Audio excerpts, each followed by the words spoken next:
میں نے اپنی بیٹی کی شادی جس گھرانے میں کی تھی وہ انتہائی اچھے لوگ تھے۔ انہوں نے اپنے محل جیسے گھر میں میری بیٹی کو شہزادیوں کی طرح رکھا ہوا تھا۔ میری ساس تو میری بیٹی کی ہر وقت ہی تعریفیں کرتی رہتی، خاندان میں کسی کے گھر جاتی تو میری بیٹی کو ساتھ لے جاتی اور جتنی دیر وہاں بیٹھتی بس میری بیٹی کی تعریفیں ہی کرتی رہتی۔ میں بہت خوش تھی۔ پورے خاندان میں میری بیٹی کی دھوم مچی ہوئی تھی اور میرے داماد بھی میری بیٹی کی ہر بات مانتا تھا۔ میں ہر وقت اللہ تعالیٰ کا شکر ادا کرتی رہتی۔ شادی کے کچھ ماہ بعد بیٹی حاملہ ہو گئی اور 5ویں مہینے ڈاکٹر نے یہ خوشخبری بھی سنا دی کہ میری بیٹی ایک بیٹے کو جنم دینے والی ہے، مگر بیٹا پیدا ہونے سے پہلے ہی میری بیٹی کا انتقال ہو گیا۔ میں بیٹی کی میت کے پاس بیٹھی رو رہی تھی جب ایک ملازمہ نے میرے کان میں کہا، تمہاری بیٹی زندہ ہے، ان ظالموں نے تمہاری بیٹی کے ساتھ بہت ظلم کیا ہے۔ ملازمہ کی بات سن کر میں نے بیٹی کا کفن ہٹایا تو میرے سر پر آسمان ٹوٹ پڑا، کیونکہ ان ظالموں نے میرا نام رضیہ ہے۔ میرے شوہر کو فوت ہوئے کئی سال گزر گئے تھے۔ میں اپنی بیٹی لائبہ کے ساتھ اکیلی رہتی تھی اور ایک پرائیویٹ اسکول میں ٹیچر کی جاب کرتی تھی۔ لائبہ اب 20 سال کی ہو گئی تھی۔ میری بیٹی خوبصورتی میں اپنی مثال آپ تھی اور میں نے اس کی تعلیم و تربیت میں بھی کوئی کمی نہ چھوڑی تھی۔ اب میں بھی بوڑھی ہو چکی تھی۔ بیٹی کو جوان کرنے کے بعد ماں ہونے کے ناطے میری آخری فکر اس کی شادی رہ گئی تھی۔ میں چاہتی تھی میری بیٹی کی شادی کسی سلجھے ہوئے اچھے گھرانے میں ہو، جہاں اس کی باقی زندگی سکون و آرام سے گزرے اور میرے لیے بھی کچھ آسانی ہو۔ میں نے اپنے کچھ دوستوں اور ٹیچر کو یہ کہہ دیا تھا کہ میری بیٹی کے لیے کوئی مناسب رشتہ نظر آئے تو مجھے ضرور اطلاع دیں۔ کچھ دنوں بعد میں ایک دن اسکول میں بیٹی بچوں کے ٹیسٹ چیک کر رہی تھی کہ ٹیچر انم میرے پاس چلی آئی اور مجھے بتانے لگی کہ اس کی بہن اپنے بیٹے کے لیے رشتہ ڈھونڈ رہی ہے۔ گھرانہ اچھا اور وہ کھاتا پیتا ہے، لڑکا اکلوتا ہے اور بہت بڑی کمپنی میں جاب کرتا ہے۔ میں نے تو تمہاری بیٹی کا رشتہ یہاں کروانا ہے۔ ٹیچر انم نے اتنے مان اور یقین کے ساتھ کہا کہ میں بھی خوش ہو گئی۔ ویسے بھی وہ قریبی دوست تھی، اس لیے میں نے اس کی بات سن کر لڑکے والوں کو گھر آنے کی دعوت دی۔ اس دن میرے دل کو اس قدر سکون تھا کہ میری اب فکریں کم ہو جائیں گی اور میری بیٹی بھی عیش کرے گی۔ کچھ دن بعد لڑکے کی ماں اور اس کی بہن میری بیٹی کو دیکھنے ہمارے گھر آئے تو سامان سے لدے ہوئے تھے۔ وہ میری بیٹی کو مل کر اتنا خوش اور متاثر ہوئی کہ مجھے سوچنے کا موقع ہی نہ دیا اور مجھ سے ہاں کروا کے ہی دم لیا۔ مجھے بھی وہ لوگ سلجھے ہوئے اور خاندانی لگے تھے۔ میں بھی اپنی بیٹی کے نصیب کھلتے دیکھ کر خوش ہو گئی تھی۔ لڑکے والوں نے جلدی شادی کرنے پر اصرار کیا، جس پر مجھے کوئی اعتراض نہیں تھا۔ یوں چند ملاقاتوں میں ہی میں نے لڑکے کو بھی دیکھ لیا، جو کہ بہت ہی پسند آیا تھا۔ لڑکے کا باپ فوت ہو چکا تھا، ماں اور ایک چھوٹی بہن تھی، اور دوسرا یہ کہ میری دوست ٹیچر کا بھانجا تھا، اس لیے مجھے اطمینان تھا کہ میری بیٹی اب خوش رہے گی۔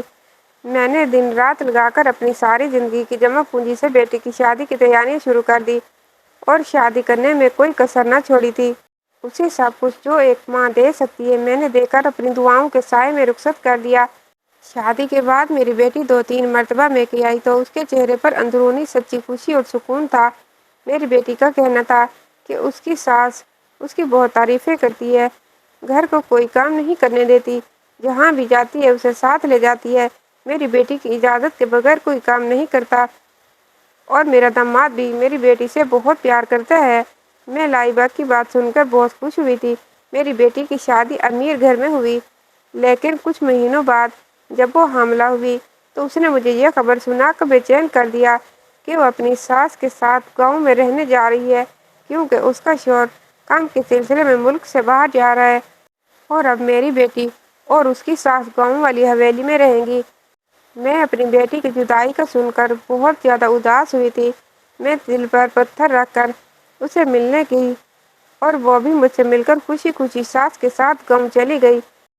میں اس کے جانے کے بعد کچھ دن تو اداس رہی، مگر روز اپنی خیریت کی اطلاع دیتی رہتی۔ ایسے ہی 5 ماہ گزر گئے۔ پھر ایک دن اس نے مجھے یہ خوشخبری بھی سنائی کہ وہ بیٹے کو جنم دینے والی ہے اور بہت جلد واپس شہر آ جائے گی۔ میں اس کی بات سن کر بہت خوش ہوئی تھی، مگر اس دن کے بعد لائبہ نے مجھے فون نہیں کیا تھا۔ پھر ایک رات میری بیٹی کے سسرال سے اچانک فون آیا کہ اچانک طبیعت خراب ہونے کی وجہ سے لائبہ کا انتقال ہو گیا ہے۔ میرے لیے یہ خبر کسی بڑے طوفان سے کم نہ تھی۔ اس جان لیوا خبر نے میری تو کمر ہی توڑ کے رکھ دی تھی۔ میں نے رو رو کر اپنا حال برا کیا تھا۔ مجھے اپنی بیٹی کے سسرالی گاؤں کا کچھ علم نہیں تھا۔ مجھے جلدی اس کے جنازے میں گاؤں پہنچنا تھا۔ میں نے اپنے دوست انم کو کال کی تو اس نے مجھے بتایا کہ وہ بھی گاؤں جا رہی ہے، وہ مجھے ساتھ لیتی جائے گی۔ سارا راستہ میں اپنی بیٹی کے غم میں رو کر نڈھال ہو گئی تھی۔ 3 گھنٹے کے تھکا دینے والے سفر کے بعد میں گاؤں پہنچی تھی۔ اس دوران میں نے اپنی بیٹی کے سسرالیوں کی منتیں کی کہ میرے آنے تک میری بیٹی کو دفنایا نہیں جائے گا، کیونکہ میں آخری مرتبہ اسے دیکھنا چاہتی تھی۔ میں جب اپنی بیٹی کے سسرال پہنچی تو گھر میں مہمانوں کا خوب رش لگا ہوا تھا، لیکن یہ بات بڑی حیران کن تھی کہ میری بیٹی کو ایک الگ کمرے میں اکیلی چارپائی پر رکھا ہوا تھا۔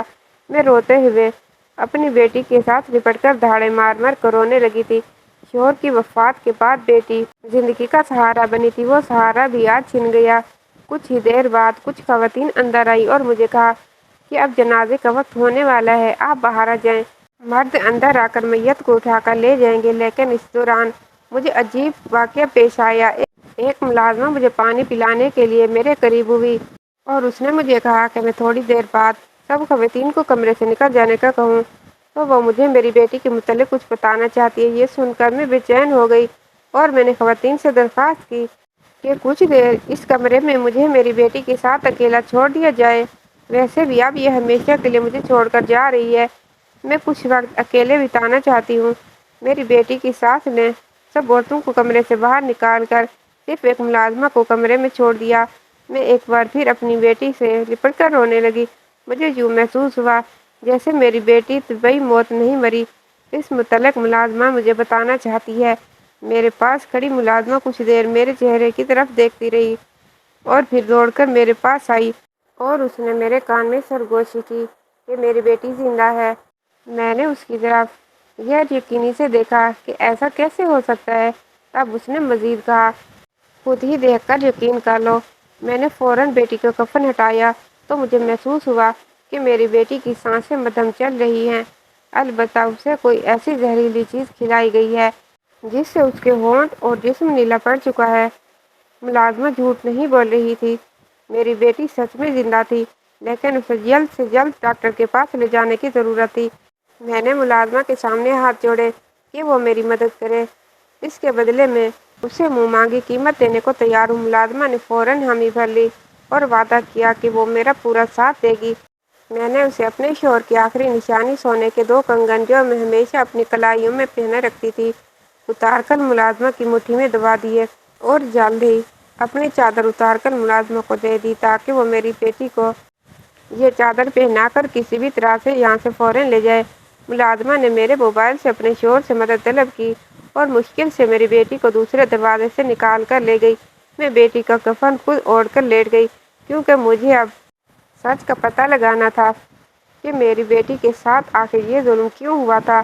ملازمہ نے سمجھداری سے میرا چہرہ کفن میں چھپا دیا اور تھوڑی دیر بعد سب کو بلا کر کہا کہ لائبہ کی ماں اپنی بیٹی کا آخری دیدار کر کے پچھلے دروازے سے باہر نکل گئی ہے اور جاتے ہوئے کہہ گئی ہے کہ آج سے میرا اس خاندان سے کوئی تعلق نہیں رہا اور میری بیٹی کو یہیں دفن کر دیا جائے۔ ملازمہ کی بات سن کر گاؤں کی عورتیں مجھے لعن طعن کر رہی تھیں اور میری بیٹی کی ساس اور اس کی بہن مجھے باقاعدہ برے القابات سے نوازنا شروع ہو چکی تھی۔ میں ان کی زبان سے اپنے خلاف اگلتی ہوئی غلاظت سن کر دنگ رہ چکی تھی، لیکن میں سانس روکے ہوئے کفن میں چھپی رہی۔ کچھ دیر بعد مرد حضرات آئے اور جنازے کی چارپائی کو اٹھا کر لے گئے۔ میں نے یہاں اپنی زندگی کی سب سے بڑی آزمائش کے ساتھ مقابلہ کیا تھا اور بہت ہی ہمت اور حوصلے کے ساتھ سب کچھ سہا تھا۔ ایک ایسا کڑا امتحان صرف ایک ماں ہی پاس کر سکتی ہے۔ اب باقاعدہ میرا جنازہ پڑھایا گیا اور مجھے قبر کی گہرائیوں میں اتارا گیا۔ میں یہ سب کچھ دیکھتی، سنتی اور برداشت کرتی رہی۔ جب گورکن نے قبر کو بند کر کے کچھ مٹی کا لیپ لگایا تو ڈر اور خوف سے اس دن مجھے سانس حقیقی معنوں میں بند ہوتی ہوئی محسوس ہوئی تھی۔ میں دل ہی دل میں دعائیں کرتی رہی کہ جلد اس مصیبت سے باہر نکل آؤں۔ اب تمام رسومات کی ادائیگی کے بعد سب لوگ قبرستان سے رخصت ہو گئے تو پھر وہی ملازمہ جو میری بیٹی کو لے کر گئی تھی وہ چپکے سے وہاں آئی۔ اس نے جلدی جلدی مجھے باہر نکال لیا اور ہم دونوں نے مل کر قبر کو دوبارہ پہلے کی طرح ہی بند کر دیا۔ میں نے اس کا شکریہ ادا کیا اور فوراً اپنی بیٹی سے ملنے کی خواہش ظاہر کی، جس پر وہ مجھے اپنے ساتھ گاؤں سے دور ویرانے میں لے آئی، جہاں ایک جھونپڑی میں میری بیٹی کو اس نے سب سے چھپا کر محفوظ رکھا ہوا تھا۔ اس نے ملازمہ کو شکریہ ادا کیا اور بیٹی کی جان بچ جانے پر رب کا شکریہ ادا کیا۔ یہاں میں نے ملازمہ سے اصل کہانی پوچھی کہ میری بیٹی کے ساتھ یہاں کیا ہوا ہے، جس پر اس نے مجھے بتایا کہ میں ان کے گھر میں ملازمہ ہوں۔ تمہاری بیٹی کی ساس ویسے تو تمہاری بیٹی کی تعریفیں کرتی نہ تھکتی تھی، مگر وہ اسے روز کھانے میں کوئی دوا ملا کر دے رہی ہے۔ میں پہلے سمجھ نہ سکی، مگر جیسے جیسے تمہاری بیٹی کی حالت بگڑی اور اس دوران اس نے اپنا بچہ بھی کھو دیا، تو پھر مجھے اندازہ ہوا کہ اس کے بچے کو جان بوجھ کر مارا گیا ہے اور اب یہ لوگ تمہاری بیٹی کی بھی جان لینا چاہتے ہیں۔ پھر ایک دن مالکن نے مجھے ایک زہریلی جڑی بوٹی شربت میں ملا کر دی اور کہا کہ لائبہ کو دے آؤ اور اسے کہو یہ دوا پی لے۔ میں وہ شربت آدھے سے زیادہ گرا چکی تھی، مگر پھر مالکن نے مجھے دیکھ لیا اور میں نے آخری 2 گھونٹ جلدی سے لائبہ کو پلا دیے، جسے اس کی دل کی دھڑکن کچھ وقت کے لیے رک گئی اور جسم نیلا پڑنے لگا اور دیکھنے والوں کو یوں لگا جیسے یہ مر گئی ہے، مگر یہ حقیقت میں زندہ ہے اور جلد ٹھیک ہو جائے گی۔ اس ملازمہ کی پوری بات سن کر میں تو سکتہ میں ہی آ گئی تھی کہ یہ لوگ کون ہیں اور میری بیٹی سے کیا دشمنی ہو سکتی ہے، جس کے بدلے میں انہوں نے میری بیٹی کو اتنی تکلیف دی، حتیٰ کہ اس کا بچہ بھی مار دیا۔ بچہ تو ان کے اپنے بیٹے کی اولاد تھی، پھر بھی رحم نہ آیا۔ بہرحال ان سوالوں کے جواب میری بیٹی ہی دے سکتی تھی، جو میرے سامنے زندگی اور موت کی کشمکش میں پڑی تھی۔ چند روز تک ہم اسی ویرانے میں چھپے رہے اور اس دوران ملازمہ آتی اور میری بیٹی کا علاج کرتی، جس سے اس کی طبیعت اب سنبھل رہی تھی۔ ساتھ ہی وہ ملازمہ مجھے بیرونی دنیا کی خبریں بھی پہنچاتی رہی، جیسے کہ میرے داماد کو اپنی بیوی کی موت کی اطلاع دے دی گئی تھی، لیکن وہ اب واپس آیا۔ دوسری جانب میری بیٹی نے اب خود سے اٹھ کر بیٹھنا اور کھانا پینا شروع کر دیا تھا۔ جب وہ زیادہ بہتر ہو گئی تو میں نے اسے ساری کہانی سنائی، جس پر اسے یقین ہی نہیں رہا تھا۔ اس نے مجھے بتایا کہ آج تک اس کے سسرال والوں نے آج تک کبھی بھی اس کے سامنے برا رویہ نہیں رکھا تھا، بلکہ انہوں نے مجھے شہزادی کی طرح رکھا ہوا تھا، لیکن نہ جانے ان کی اس حرکت کے پیچھے کیا وجہ تھی۔ میں نے اس سے زیادہ پوچھ گچھ کرنا مناسب نہ سمجھا، ویسے بھی وہ مکمل طور پر صحت یاب نہیں ہوئی تھی۔ کچھ ہی ہفتے بعد میں اسے لے کر رات کے اندھیرے میں اپنے گھر واپس آ گئی اور یہاں آ کر بھی کسی کو بھی نہیں بتایا کہ میری بیٹی لائبہ زندہ سلامت ہے، کیونکہ میں اس بات کا کسی کو بھی پتہ چلنے نہیں دے سکتی تھی۔ ایک دن میں بازار کچھ سودا سلف لینے گئی تھی۔ وہاں سے واپسی پر میں اپنی بیٹی کے لیے کچھ سوٹ لینے مال چلی گئی تھی اور میں ایک دکان پر کھڑی دکاندار سے کپڑے کی قیمت کے لیے بحث کر رہی تھی۔ وہاں اچانک سے میرا داماد کسی غیر لڑکی کے ہمراہ داخل ہوا۔ دونوں کے درمیان کافی گپ شپ اور محبت نظر آتی تھی۔ اس نے مجھے اور میں نے اسے دیکھ لیا۔ داماد کو کسی اور عورت کے ساتھ دیکھ کر میں حیران ہوئی تھی، کیونکہ ابھی اس کی بیوی کو مرے ہوئے 8 دن نہ ہوئے تھے کہ وہ کسی اور عورت کے ساتھ وقت گزارنے پر آ گیا تھا۔ مجھے اپنی بیٹی کے ساتھ ظلم کی وجہ سمجھ آ گئی تھی۔ میں خاموشی سے دکان سے باہر نکل آئی۔ مجھے کچھ تو اب سوچنا ہی تھا۔ میں اپنی بیٹی کو ساری زندگی کیوں لوگوں کی نظروں سے چھپا کر تو نہیں رکھ سکتی تھی۔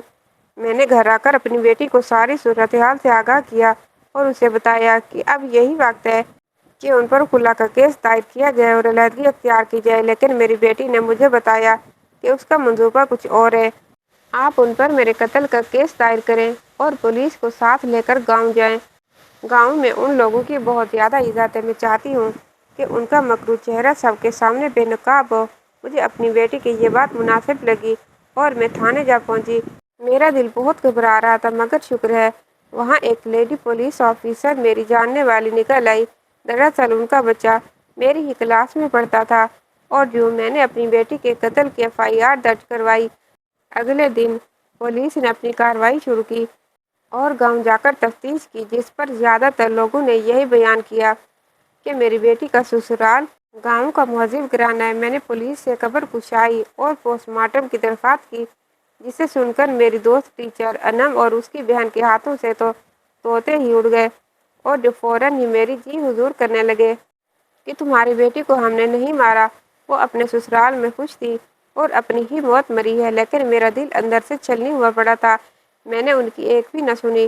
اور پولیس سے قبر کھلوانے کی درخواست کی۔ یوں گاؤں کے معزز افراد کے سامنے ایک شام کو قبر کو دوبارہ سے کھولا گیا اور یہ دیکھ کر سب کی آنکھیں پھٹی کی پھٹی رہ گئیں کہ اندر کوئی بھی انسانی مردہ موجود ہی نہیں تھا۔ یہ سب دیکھ کر میری بیٹی کی سانس کے چھکے چھوٹ گئے تھے۔ لوگوں نے وہاں گواہی دی کہ قبر میں لاش کو ہمارے سامنے ہی اتارا گیا تھا اور باقاعدہ جنازہ پڑھ کر دفنایا گیا تھا۔ یہاں پر یہ بات صاف ظاہر ہو رہی تھی کہ لڑکی کی موت طبیعی نہیں، گھر والے ضرور کچھ چھپا رہے ہیں اور اسی لیے لاش کو غائب کر دیا ہے۔ پولیس نے میرے داماد اور اس کی ماں کو حراست میں لے لیا اور ان کے خوب شور مچانے کے باوجود بھی انہیں لے جا کر پولیس اسٹیشن میں بند کر دیا گیا، جہاں دن رات ان کی خوب تواضع اور خاطرداری ہوئی۔ اس کے بعد دونوں ماں بیٹے نے سچ اگل ہی دیا، جسے سن کر میرے تو ہوش ہی اڑ گئے تھے۔ میری بیٹی کے ساتھ جو کچھ بھی ہوا یہ سب انتقامی کارروائی تھی اور اس انتقام نے ایک مرتبہ پھر مجھے میری ماضی میں لا کھڑا کر دیا تھا، جس سے پیچھا چھڑا کر میں بھاگ نکلی تھی۔ آج سے کئی سال پہلے میرا رشتہ میرے والدین نے اپنی مرضی سے طے کیا تھا، تو مجھے اس رشتے پر اعتراض تھا کیونکہ میں کسی اور لڑکے کو پسند کرتی تھی اور اسی سے شادی کرنا چاہتی تھی۔ لیکن جس لڑکے کو میرے والدین نے میرے لیے پسند کیا تھا وہ بھی مجھے پسند کرتا تھا۔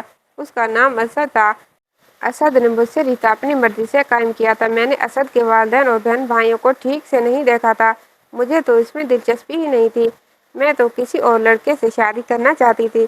منگنی کے بعد اسد مجھ سے اکثر ملنے آنے لگا تھا، لیکن میں اس میں کوئی دلچسپی نہ لیتی تھی۔ وہ جب بھی مجھ سے ملنے آتا تو مہنگے مہنگے تحفے تحائف لاتا جو اس کی محبت کا منہ بولتا ثبوت تھے، لیکن میں نے کبھی بھی ان تحفوں کو اہمیت نہ دی اور اٹھا کر بے دلی سے پھینک دیتی۔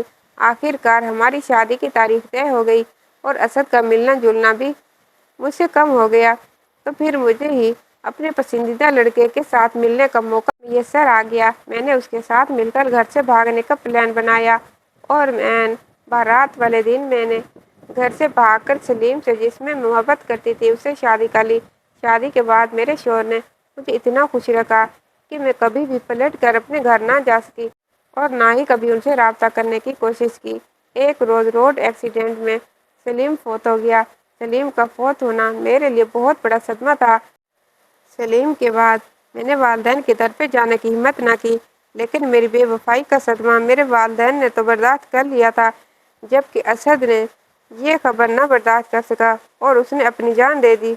اس دن کے بعد ہے اس کے خاندان کا واحد مقصد مجھے ڈھونڈنا اور مجھ سے انتقام لینا تھا۔ اس مقصد کے لیے سب سے پہلا وار انہوں نے میرے شوہر پر کیا تھا، جس کی موت کو میں آج تک ایک حادثاتی موت سمجھتی رہی تھی۔ وہ بھی ایک قتل تھا جو اسد کے گھرانے نے سوچی سمجھی سازش کے تحت کروایا تھا۔ اس خاندان کو اب بھی سکون نہ آیا اور انہوں نے دوسرا وار کی تیاری شروع کر دی۔ جس سکول میں مجھے نوکری ملی تھی وہاں اسد کی بہن ٹیچر بن کر آئی گئی اور انب، جسے آج تک میں اپنی دوست سمجھتی تھی، وہ میری سب سے بڑی دشمن نکلی۔ اس نے نہایت ہی چالاکی سے میرا اعتماد جیتا، پھر اپنی بہن کے بیٹے کا رشتہ میرے سامنے رکھ دیا۔